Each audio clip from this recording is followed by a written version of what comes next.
All right, so I'm going to introduce Lori. So I have 2 full pages, so buckle up.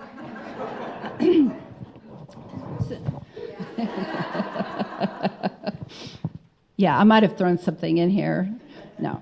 So our Chaffee County Clerk and Recorder, Lori Mitchell, began with the Clerk and Recorder's Office in 2011 and then was elected County Clerk in 2014. Lori was nominated by a Republican and elected in 2018 to a 1-year term as a president of the Colorado County Clerks Association. In 2019, Lori served as the election's legislative co-chair for the Clerks Association, where she worked on automatic voter registration, accessible ballots for those with disabilities, and increasing voter access with students, working family, and young people. In 2000, Lori received her CERA, which is a Certified Elections Register Administrator designation, which is the highest professional achievement for election officials. This is a multi-year program affiliated with the Masters in Public Admin from the University of Auburn, with the coursework conducted by the Election Center Professional Education.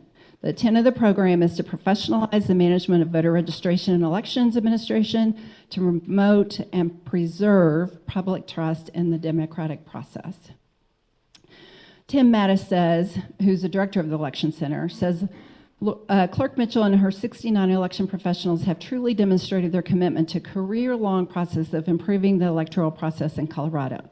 This is an outstanding accomplishment, and Chaffee County is indeed fortunate to have Clerk Mitchell as one of the top designated election professionals in the country.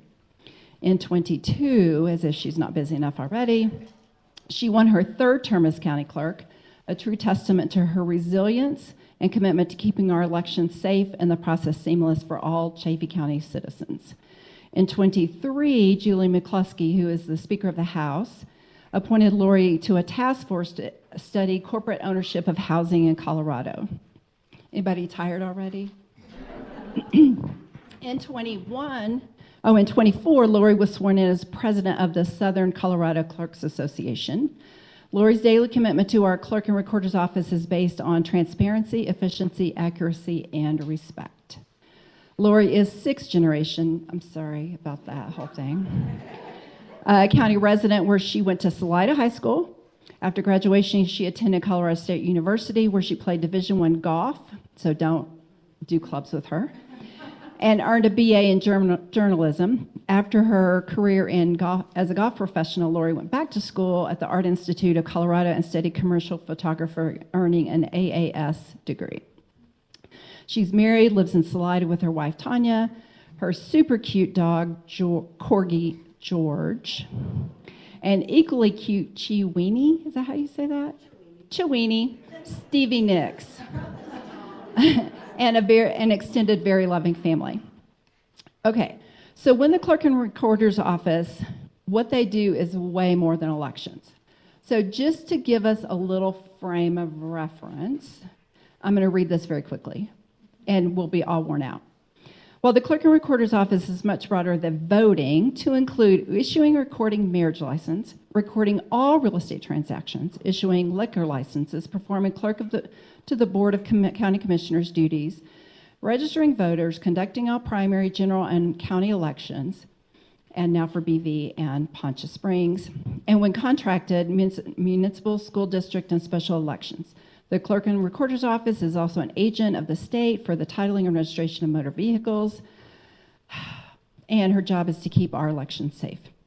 With that, I'd like to welcome Lori Mitchell, our County Clerk and Recorder.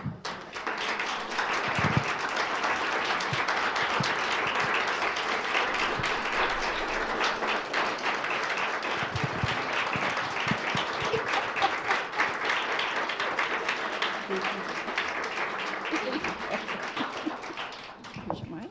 All right, here's my mic. Now I'm ready to rap. Get a good vote rap going. I think I gave you 2 questions. Got my 2 questions. I'm so glad there's only 2. Grace, there's one on the floor, right outside. All right. Okay. Okay. All right. Thanks, everybody. So good to see so many familiar faces. It's nice to see friendly faces too, so that's always important after some of the things we've been through. But I want you all to know we're going to stick with it. We're going to keep moving forward. We're going to control what we can control, and it's going to be okay.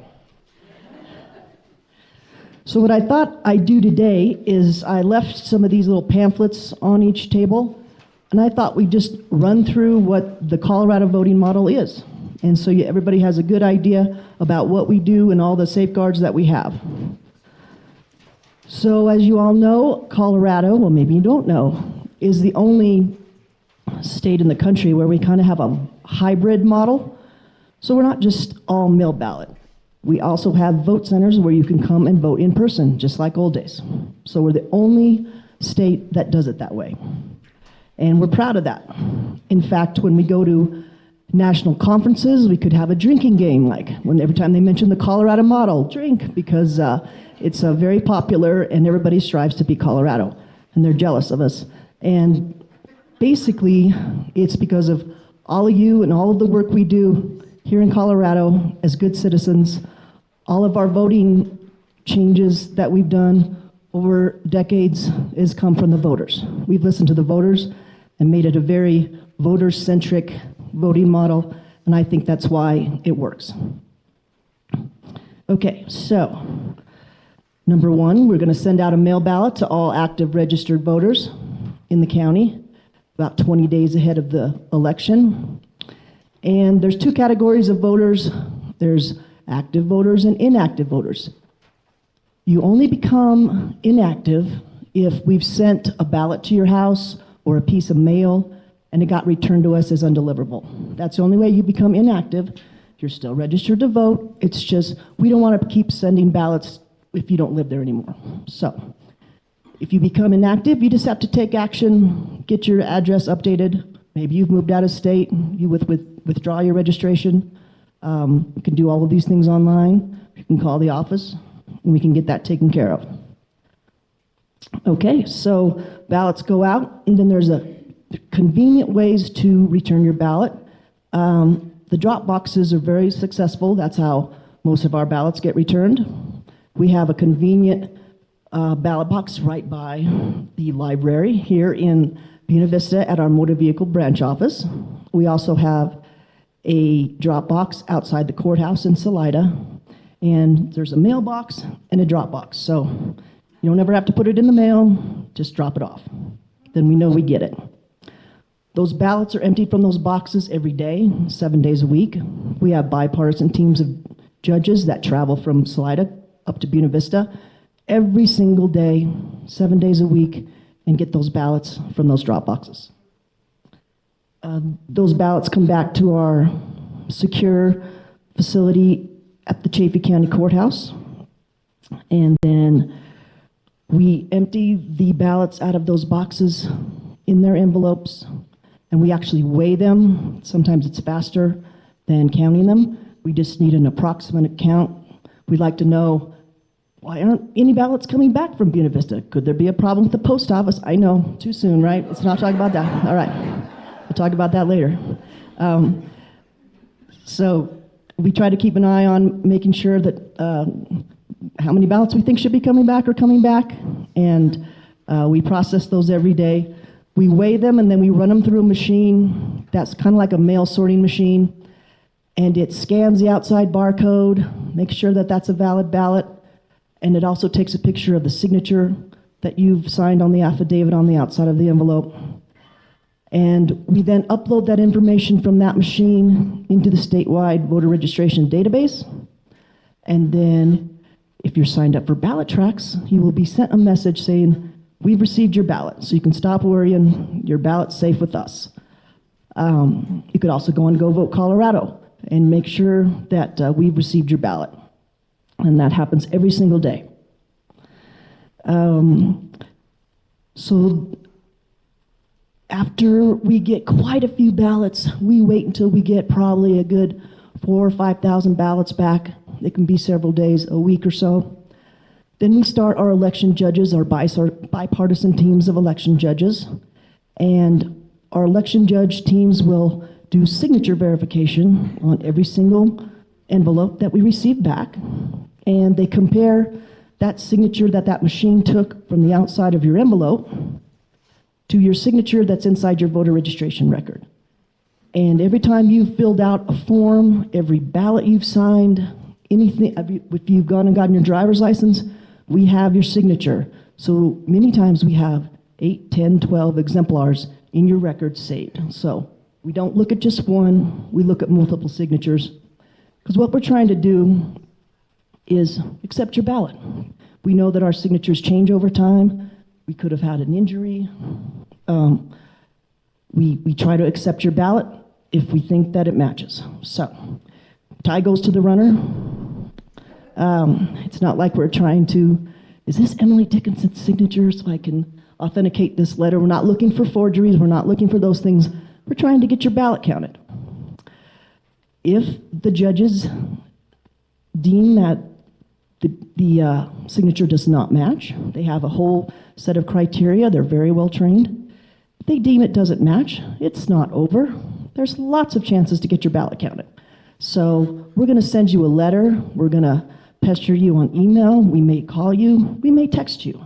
I may go to your house. You never know.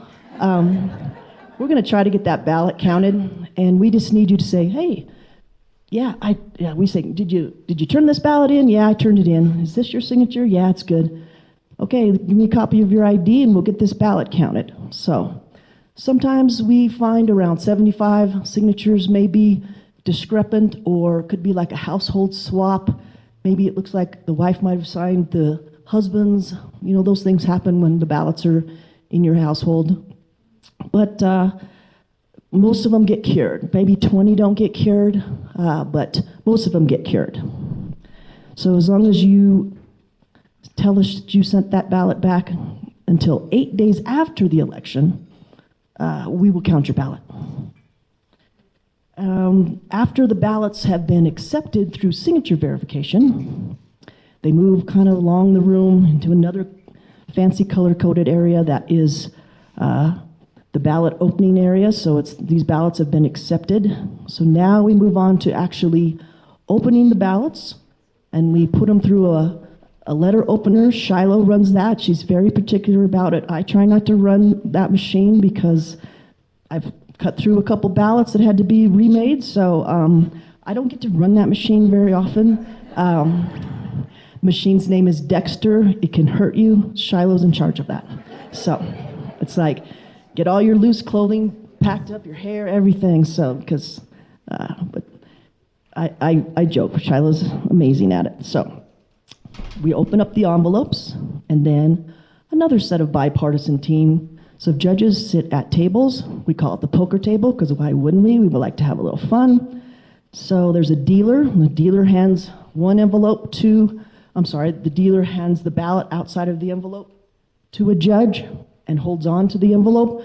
We're trying to separate the ballot from the envelope secretly as possible, so you never see the voter's name and their votes. So it's done securely. We protect voter anonymity at all costs. We never want to see how someone voted, and that's how we do that. I'm getting a lot of messages, I think. It's like, time's up, get her off the stage.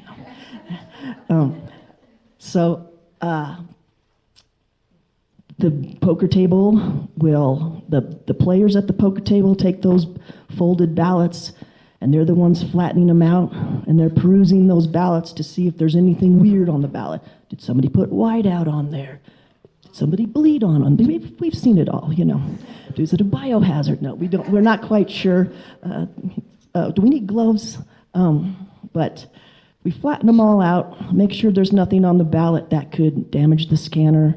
Sometimes they write us love notes, and those are always interesting.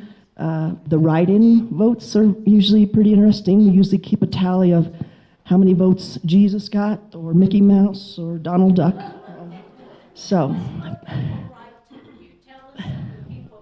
Sometimes not such nice things, so it doesn't matter. Sometimes they, whatever. So I'm just like, whatever, I'm still going to count the rest of these votes. So after these judges flatten out those ballots, they make batches, and then they move on around the room, and then they are actually scanned through our voting system. So this is the first part that the voting system is actually come in play. And a team of election officials and judges will scan the ballots through the tabulator. And all this tabulator is doing, because we can do this, 15 days ahead of the election, all the tabulator's doing is getting them in a queue. We don't know any results till after 7 p.m. on election day. There's no running totals. We don't know any of these things. It's against the law. We do not know those things. So don't ask me. No, just kidding. So we scan all the ballots in their batches. They move on to a different bin. And then at 7 p.m. on election night, we go to the server. None of these machines are hooked to the internet. I know people try to tell you they are not. We go to the server, and the machine will, we will publish and tabulate all of the votes, and that's the only time, that's the first glance we will get at what results we have, and that's 7 p.m. on election night. So that's how we can have pretty quick results. That first batch at 7 p.m. as we've scanned all these ballots in, they're in the queue. We basically just publish and validate, and then they go, and then they make a report. And that's how we're able to upload to election night reporting. Then the judges will wait for all the ballots to come back from the vote centers and the drop box from Buena Vista. Then all of the ballots will go through the same process, and then we'll post again. I forgot one part, so the teams will scan the ballots in the tabulator, and if there's anything, an anomaly on the ballot where you can't quite tell, the machine's not able to tell what the voter's intent is, there's a whole training and a book that goes along with voter intent that the state puts out. Another team of judges. It takes a lot of judges, so if anybody's interested in being a judge, you're going to let us know. The judges, a bipartisan team of judges will adjudicate those ballots, and they're done electronically. So the ballot that needs to be adjudicated will pop up on a screen, and the judges will go through and it's like, oh yeah, that just looks like a hesitation mark in that voting area. That's not a real vote, And so they'll make the judgment calls on all of these ballots by the rules they have to follow, and then they will get that ballot counted. And sometimes it's an overvote. You're only supposed to vote for one. You might have voted for two. That's a pretty straightforward one. Lots of voters don't vote for every single race, but if they don't vote for any races on a ballot, that will get kicked over to adjudication, and the judges will take a look at it. They want to make sure that it wasn't voted in highlighter or something like that, or they just didn't show up. So those judges are going to do everything they can to respect what the voter's intent was and get those ballots counted. So we go through tabulation, and then we publish our results throughout the night as more results are calculated or tabulated. And then in the next 8 days after the election, that's when more sausage is being made. No, I should, it's like, we're accepting cures. If there was a military and overseas ballot we'll be able to count that. We also have what we call ballot swaps, the great ballot swap between the counties. So if you're running late or your car broke down and you're down in Fremont County, you work at the prison or something, and you're not going to make it back, you just go to a vote center with your ballot in Fremont County and you put it in that drop box before 7 p.m. I'm going to get that ballot and I'm going to count it. That Fremont clerk is going to stamp it received by 7 p.m. And then in the next 8 days, they're going to overnight it to me, and we are going to get that ballot counted. And we do the same for other counties. There's a lot of people that work in Chaffee County that are from Park County and other counties. We will accept that ballot. If you're traveling and you get stuck somewhere else, You can vote in another county on all federal races or all state races that would be on everybody's ballot. You can vote a statewide ballot. Those ballots are going to make their way to us 8 days after the election. There's a team of from Chaffee County of Denver that will go to the General Mail facility in Denver, and they will wait there. And if they see any ballots in this entire, 10,000 square foot area, if they see any ballots, they're pulling them out of that mail stream.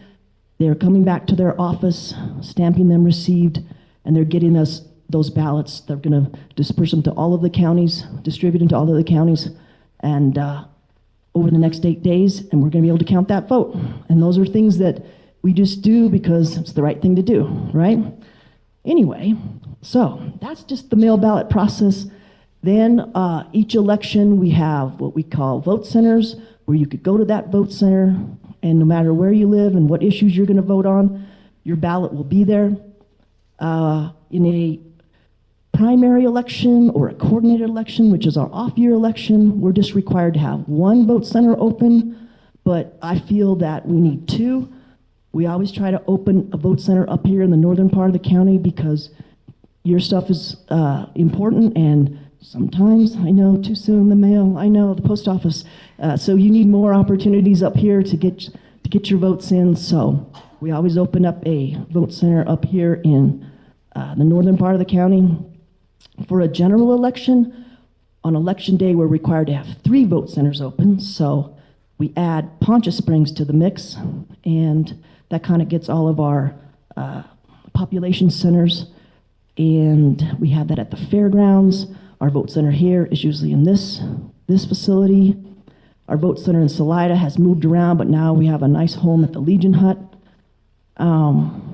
So like I said, we have this hybrid model. Our vote centers don't tend to be very busy, but once 8 days before the election hits, we can't mail you out a ballot. So if you just got registered or you didn't get your ballot, I can't mail you another one, but you can certainly visit the vote center and still take a mail ballot home with you if you still wanted to study your issues, or you could just vote there in the vote center.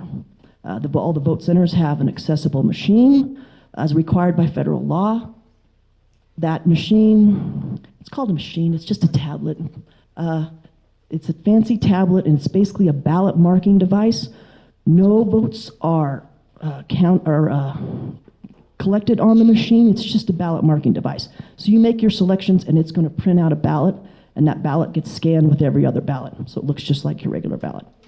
The machines, we program them to, it's going to read the ballot to you if you're low vision. If you even had a sip and puff on your wheelchair, you can vote that way. So they're pretty fancy. Vote centers are very important. They're very important to the Colorado model. Drink? No. So that's kind of just gives a rundown of how we vote in Colorado, and it's pretty cool, and we should all be proud of it. Are there any questions about any of that? Nothing. Yes.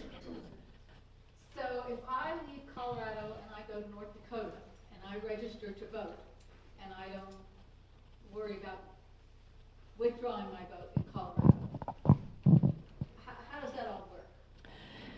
That's a good question, and I'm glad you brought that up, because I think something that we should all be aware of and we should be promoting is voters have a responsibility too.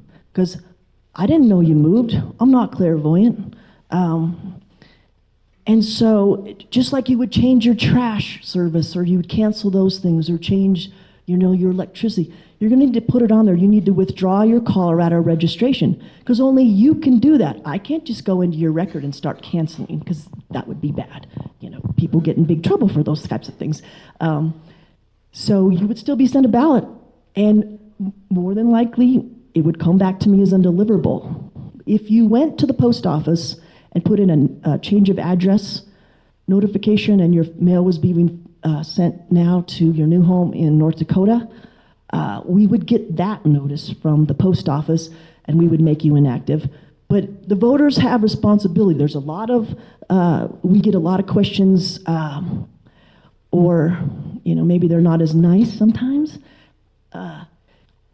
There's folks that have adult children that have moved away from home, but they had done it, either through college or something like that and never came back.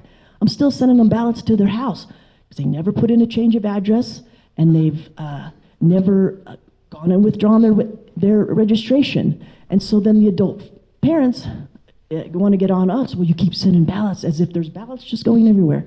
It's like the voters need to take responsibility for those things. So because the mail ballots come out so early, I could vote on October 8th and move to North Dakota and register on November 1st, and I could conceivably vote there. Is that correct? I don't know what their rules are. Obviously, you can't vote twice if it's a federal election. And if they're a member of ERIC states, we would know. If they're what? Oh. ERIC.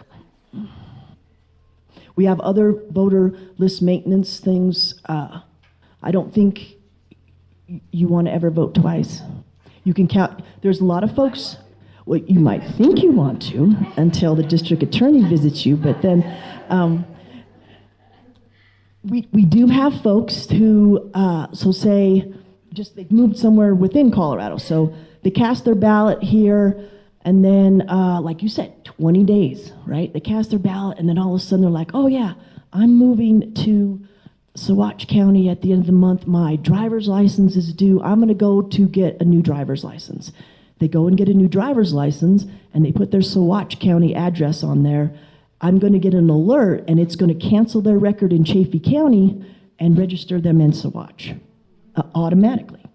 So all of a sudden, in that fancy machine where I'm sending those ballots through on that barcode, kicks it out to a pocket 2, and it's saying there's something wrong with this one. This isn't valid anymore. Then I'm going to have to go over there to the registration computer and figure out what happened. It looks like they just moved and got a driver's license. I can see every one of these things in their record, and as long as they haven't then it voided that ballot. As long as they haven't now voted in Saguache, I'm going to pull them back to accept this ballot. I'm going to give them vote credit. So even if they tried to vote in Saguache, it would show they already voted. We have live data for every single county in Colorado. So it's not like you could go vote in Salida and then try to come up to Buena Vista. People try it, they don't get away with it. Or same with Fremont, any other county. So there's some of those things. Sometimes you have to be Sherlock Holmes to figure out what were they doing or what were they thinking. But yes, ma'am. They don't have that same system nationally, like she was saying, for Colorado and North Dakota. The states are in charge of the elections, so they each have different. I mean, there's some states. I don't know if even every single state has online voter registration. That's how far advanced that Colorado's been, right? Yeah, and I don't think. For other reasons, I'm sure, South Dakota, I don't even think they have voter registration. And I'm not even joking. It's some different type of system. The questions we always get, hold on, Margie. We're going to talk about voter list maintenance. So we all have our, everybody wants to say, oh, there's all these people coming in and doing this. No, they're not. Because you can just say, no, they're not. Most of our voter registrations come from when you go get your driver's license. So every time you update your driver's license, it's going to come straight over in a module automatically to our office, and we're going to have that information. So when we get ready for an election, and we're going to send the ballots out, if somebody is registered to vote, and they haven't showed us their driver's license and or Colorado ID, they're going to be flagged as ID required. It's going to be on their ballot envelope, and we will put a little note in there. We do them in-house. We're going to put a little note in there and say, hey, when you registered to vote, you can register with the last 4 of your social security number, but you have to have an ID to actually vote. So there's a list of acceptable IDs, and you can go to the vote center and show those, or you can put a copy of that ID in your mail ballot packet. But in order to vote, you have to have one of those IDs. When we get ready to do that, for every election, we might have 4 people that we haven't seen their driver's license or don't have their driver's license, their signature, their residential, their mailing address.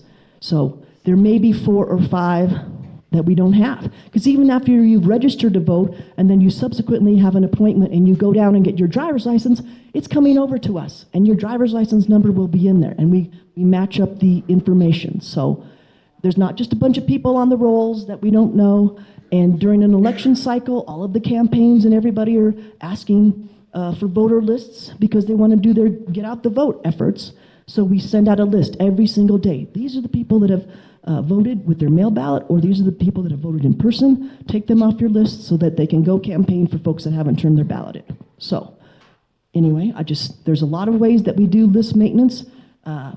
Automatic voter registration with the DMV is one. We get registrations if you go to get services, say at Human Services.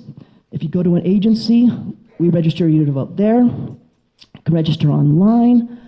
We're part of ERIC States, which is a compact with multiple states, 20-some states, where we compare data after every election, and we also get the Social Security death records so that, you know, most folks are pretty good about telling us if somebody's passed, and if you're here in Colorado, we get the Social Security death records here, or we actively peruse the obituaries to make sure that voters that have passed away, we're getting them off the rolls, because nobody wants to get a ballot for their just recently deceased loved one. That's just sad when they see it coming in the mail. So we actively do those things.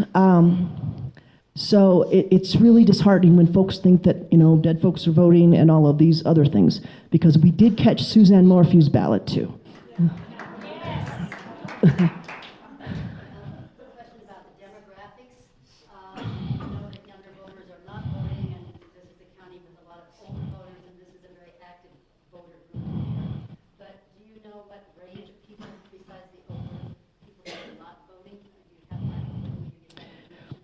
Don't have that information. I know the state puts together those things, and we could certainly put together after each election. If you even look back at the state's numbers, they would have those, because they will have the birth year, which is a public record, and then they will put folks into different categories. We definitely need to do better. We all need to, you know, help do better for younger voters.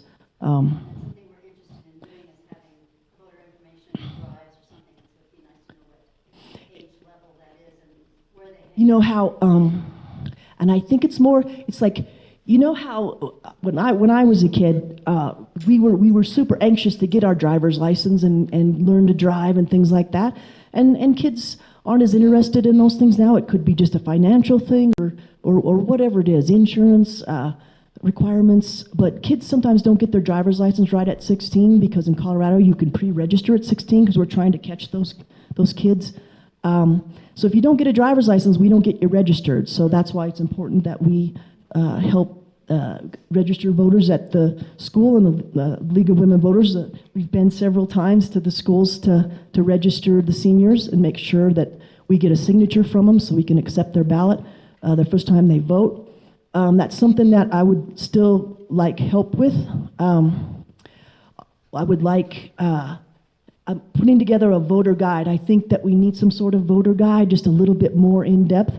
We were at a conference where we had we talked about justice-involved folks. They're in our detention center or at our jail at our campus down in Salida, and they could just be there for the day, but they're not convicted felons. They're somewhere in their process. They're eligible to vote, and we need to do better at getting them their ballots, and we need to do better at getting them the information they need to make informed choices on their ballot. So we were thinking about doing this voter guide, which would be helpful for them. I mean, they have kids that are going to school. They care who the school board member is. These are all, folks that want to be involved, and it helps with recidivism when they get out. There's all of these studies about that. And I want to do a better job, and I would ask that maybe the league, we could partner in doing some of these things, because there's a bill working itself through the legislature right now where we're going to actually have a vote center in the jail and try to help them vote. So I know the League of Women Voters, there's a fantastic program down at City and County of Denver, and I know the league is involved with those programs down there, helping get right information to the folks so that they can make informed choices. So I would ask that we work together on this voter guide, but I still think that we can use this voter guide for the high school kids as well as folks that are in our detention centers.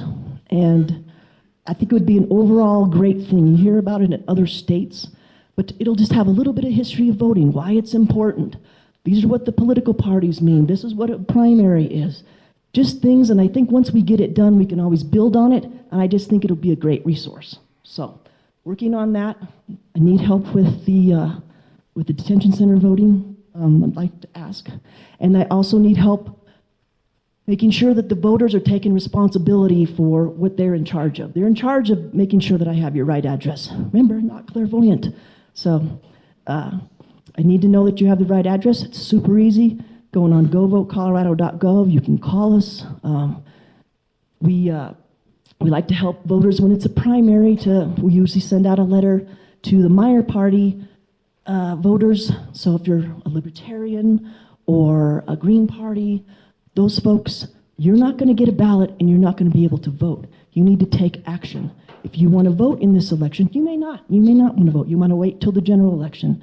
If you want to vote, you need to take action because the major parties, if you're going to switch to one of those, they have a registration deadline, which is usually about 29 days ahead of the election. So you're going to want to get your registration changed to one of those parties and or just make yourself unaffiliated.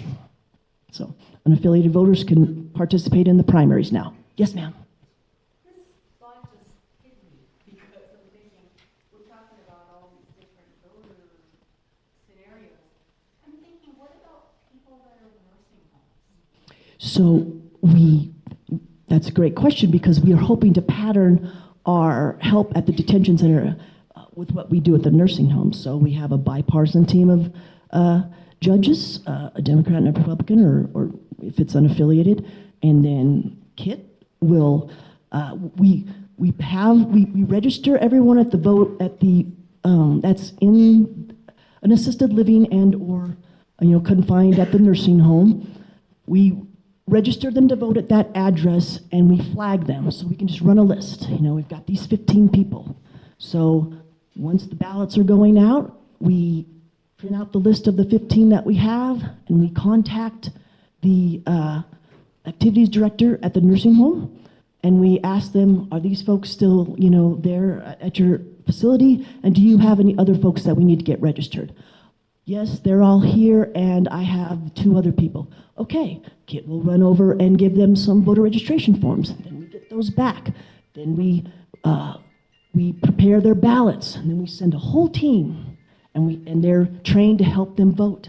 And they have rules and regulations where if they don't feel like it when they get there, they can leave the ballot. A family member can help them, they can help them, and then they help them vote right there. They collect all the ballots, we bring them back, and we count them like everybody else's. But that's a great question. And if it was like a other type of facility too, you're required to do that for them as well. And the activities director can vouch for, yeah, these are the people that are here. So that was a good one. That was a really good one. Okay. What else? What else? What else? Homeless.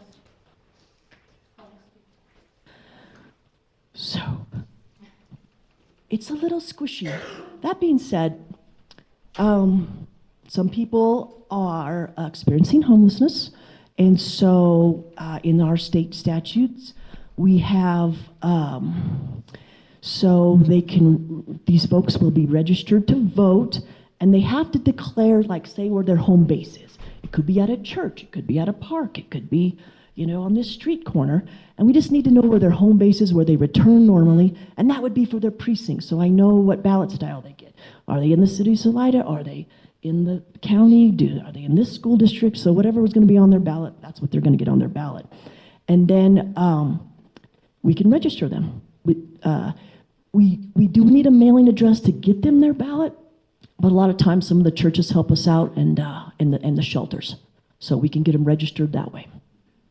Many times they don't end up getting their ballot, but they then come to the vote center and vote. So sometimes they're just in transition or coming through, or maybe, but that's how we work that. There are folks that are getting a new house built, and when they put their address down where their house is, and they send it in to get registered to vote, we have a specific address library that's been verified because it can't have commercial buildings, it can't be vacant land. So if it's not in our address library, then we do a search of the assessor's database to see if this is an actual address and is there, something there? Is it a building? If we can't, if we need more information, we contact the building department and make sure that that house has a certificate of occupancy. If they don't have a CO, then they're not available, they can't live there, meaning I can't register them to vote there. They're still in transition, moving from somewhere else. So sometimes people don't understand that they're moving from another, jurisdiction here or something, but we're trying to work with people. We're just trying to help people vote. That's all we're trying to do, but we have all these other, you can imagine if, people were saying they lived in the city of Salida at a vacant land, and they're voting on all those issues, but they really lived in Poncha Springs, that would be a problem. So we try to keep our voter rolls clean because, like I said, they're public records, and we don't want folks, we have enough problems with folks trying to get out of emissions, trying to register their vehicles same idea, vacant land in Chaffee County. So, and who doesn't want to live in Chaffee County? But they're not quite here yet. All right, what did I forget? I did mention the Suzanne Morphew. There's a great article in the Colorado Times Recorder, Anatomy of a Ballot, a Small Town Murder Mystery and Why the Dead Don't Vote. And this came out in February of this year, and it talks about how the process of how we check the signatures and how we found this ballot. So that's kind of interesting. We're like trying to get voter information out, but then we kind of disguise it as a murder mystery, so it kind of, we thought somebody would click on it because it was, more interesting than this stuff, so. And I thought I brought another fancy, yes? What triggered that? Was it going through and somebody said, oh, these signatures don't match, or was it a certificate? So, our signature verification judges, they're looking at that signature box that the machine had taken a picture of and comparing it with the exemplar from the voter's record. And when the signature block came to the judge, it was blank. There was no signature, and not even a mark, an X or a dot or whatever. So that immediately gets it sent to more review, escalated to more review. So then when it's more review, a second set of judges is going to look at them, but we would print out the list of those challenged signatures, and we're splitting the list up. And I just saw her name, and I knew we had a problem, so we just stopped everything right then. And, like, what the heck are we going to do? And then we just, started making a bunch of phone calls. I'm not trying to make light of it, but it was kind of crazy. You're tired. Everybody's got thin skin, and everybody's like, what are we doing? So, but we just alerted folks. We, separated the ballot. We went on about our business. And then we followed all our statutory requirements where, as if this was a missing signature, her husband had signed the witness line, though. And it wasn't as if he mixed his ballots up at his house, because his ballot was in the same batch. So he sent back both of them. So we just did, with any other missing signature, we sent the cure letter like we're required to do, and obviously it didn't get returned. Well, and that's another thing that you should all be proud of is we probably had, I know I had most of my staff down there because it's just busy and we're just doing things and it's a lot. And when it happened, everybody knew her ballot got returned by him. And so I just told him, I was like, we took an oath, we can't talk about this. We may never be able to talk about this. We just don't know what's going to happen. Because this was still before he got arrested, working through. So for 8 months, nobody said a word. Not the judges, not my staff, no one did, until it came out. And he was getting interviewed by an FBI agent, and they just asked him, and I think it's on audio tape, where he just said, why'd you do that? So He admitted to it. And then he was charged and, whatever happened. But anyway, so the only thing he's been charged and stuck with. So there you go. What are you going to do? I brought some voter counts. So we're up to active voters. We have 15,978. So we are really getting up there. So anyway, what else? Yes, Wendy. Just informationally, so a lot is made about walk-in voting versus mail-in ballots. And I think we do have an older population, so I think they, in general, mail in. But relating to rural Colorado, what's the percentage of people in a big election, let's say 2020, that actually walk in here and the rest of rural Colorado? Is it a really small percentage? It's a very small percentage. And 2020 is not our best example because we did have the pandemic, and so folks were kind of staying away, and we're really utilizing their mail ballots more than ever. We were lucky to have them. But for us in Chaffee, we used to be maybe 3%, but it's less than that. We actually go to the vote center and vote in person. Chaffee County historically has been one of those counties that loved their mail ballots from the 80s when it was no excuse mail voting, absentee voting. And then when Colorado went to a permanent mail-in voter list, you could get on that list, because I believe in 2011 when I started at the clerk's office, I believe we were already 82% were signed up to be permanent mail-in voters. And it's just convenient for folks. They know when they're getting their ballot. They can study it at home. They can study their blue book or hopefully their League of Women Voters voting guide. Right? They can study the issues. I mean, sometimes we have like 22-inch ballots. They're just both sides, jam-packed full of stuff. You get confused. So, and it's not just one day, because we don't have that.